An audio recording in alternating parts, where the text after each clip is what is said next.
I've been thinking a lot lately about one of the projects I remember from my history class in high school. It was to interview my parents on what it was like for them to live through the years of the Depression and World War II.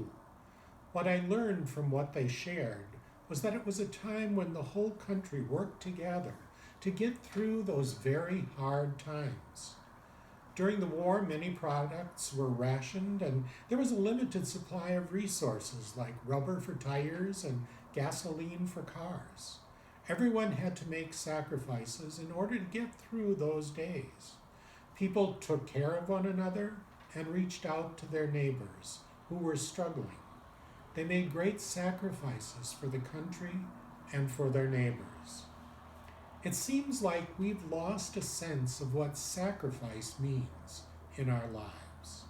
As we listen to the rhetoric that swirls around what needs to be done to be safe in this time of pandemic, there are many things that we can do that are within our means, but which require a sense of sacrificial giving that allows us to lay aside some things that we want for the sake of the good of others.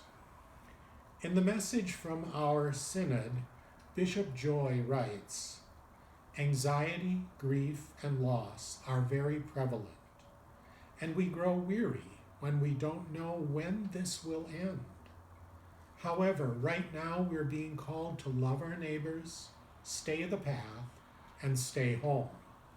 In Galatians chapter 5, Paul writes, "For you are called to freedom, brothers and sisters.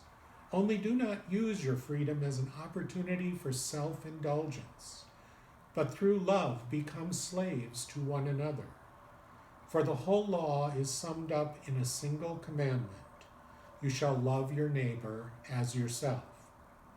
It's that simple, and it's that complicated.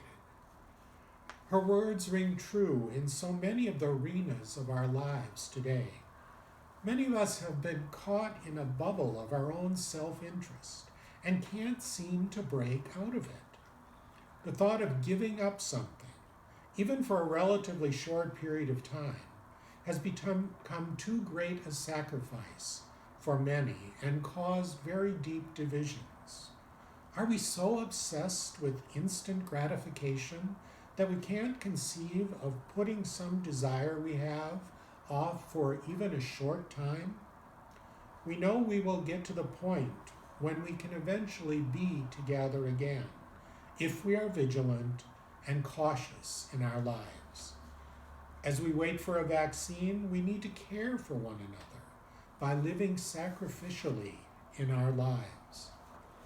Let us remember that Jesus' action in giving up his life for each of us is the ultimate example of sacrifice.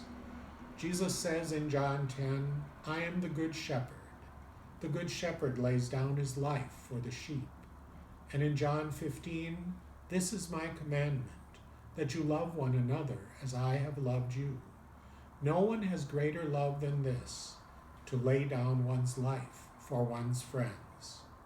May we find a renewed sense of this self-giving sacrifice as we live out Christ's example in our lives.